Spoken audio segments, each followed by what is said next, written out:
Bonjour, je me nomme Yoboué Roméo Gervais, j'ai 19 ans, je suis apprenti électricien, je suis l'invité de la belle rencontre aujourd'hui.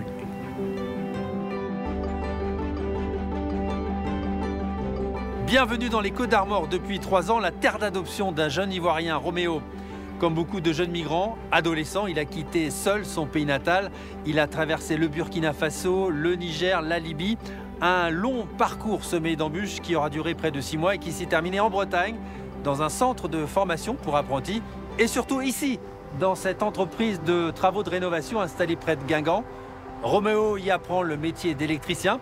Voici donc la rencontre avec un jeune homme bien décidé à inverser la trajectoire d'un destin qui semblait écrit d'avance.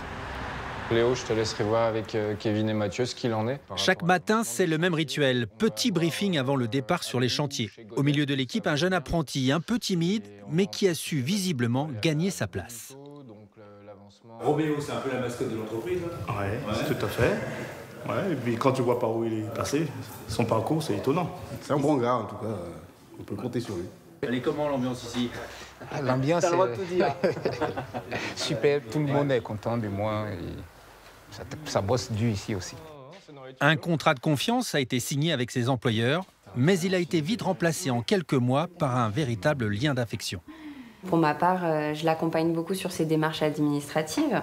Par exemple, là, le permis de conduire, on est dessus en ce moment. Donc je l'ai beaucoup incité à passer son code, qu'il l'a eu d'ailleurs cet été, donc on est très fiers de lui. Vous êtes un peu second père, on peut dire ça comme ça? Oui, il m'appelle comme ça parfois. Oui, il m'appelle mon père. Donc, je l'appelle fiston. On peut faire beaucoup de chiffre d'affaires, mais aider quelqu'un dans la vie, ça n'a pas de prix. Je viens d'un milieu modeste, donc c'est vrai que quand j'ai vu la motivation de ce jeune, je me suis un peu reconnu aussi en lui. Que de chemin parcouru depuis 2 ans, depuis le départ de Daloa, petit village ivoirien, et l'arrivée à Saint-Brieuc. Roméo, c'est l'histoire d'un déracinement volontaire pour un nouveau départ. Famille d'agriculteurs? Oui, Ouais. famille d'agriculteurs. On était dans la campagne, qui est différente des campagnes de l'Europe aussi. Parce qu'il n'y a pas de l'électricité, il n'y a pas d'eau courante aussi. Il faut aller au marigot, prendre de l'eau dans les bidons pour venir à la maison sur les vélos.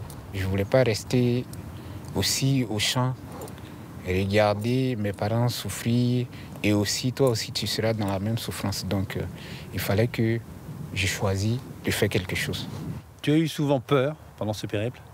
Oui, j'ai eu souvent peur, surtout en Libye, que tu ne pouvais pas sortir de Libye dans la ville comme ça parce que tu étais une cible. Dans quelles conditions tu as traversé la Méditerranée? On était sur la mer 2 jours, mais je ne mangeais pas. Et je suis resté parce que quand tu es assis là, tu restes là, tu ne bouges plus parce que si tu bouges, tu peux bouger le bateau et ça peut créer les naufrages. Pourquoi tu as choisi la France? J'ai choisi la France parce que déjà, je parlais le français. Mon projet, c'était d'aller à l'école et être aussi un ingénieur en électricité. Qu'est-ce que tu pourrais dire à des jeunes Africains comme toi qui ont l'envie de venir en Europe pour tenter leur chance? J'ai vu des gens mourir, même dans le désert, des gens qui ne pouvaient plus marcher, qui ne pouvaient plus tenir, qui sont morts, qui sont restés. Parce que c'est un combat. Personne ne va t'attendre.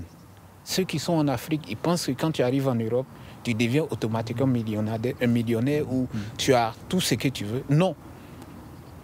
Tu vas travailler encore 2 fois plus que dans ton pays, au fait.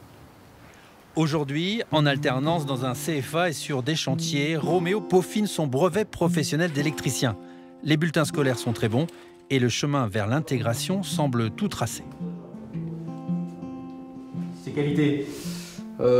Consciencieux, il va vite et il est à l'écoute. Donc rien à dire, c'est ce qu'on demande d'un bon apprenti. Bon, il a de l'avenir dans le métier? Ouais, je pense, ouais. Il ira loin. Alors en septembre dernier, tu as reçu une récompense. Oui. Tu peux nous la montrer? C'est la médaille du mérite.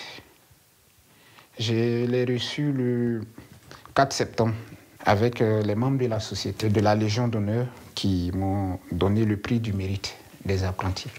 C'est un honneur pour toi d'avoir cette médaille? Oui, c'est un honneur. Avant de venir quelque part, tu as un objectif bien précis dans la tête. Il faut garder cet objectif dans la tête et avancer, même quand c'est compliqué. Par ta volonté et ton courage, tu peux devenir ce que tu veux. On a une question rituelle que l'on pose à chacun de nos invités, c'est « Et si toi aussi, si vous aussi, vous aviez une belle rencontre à faire, ce serait avec qui ?» Rencontrer le président aussi de la République, c'est un objectif pour moi aussi, pour promouvoir aussi l'avenir des jeunes migrants qui arrivent en France.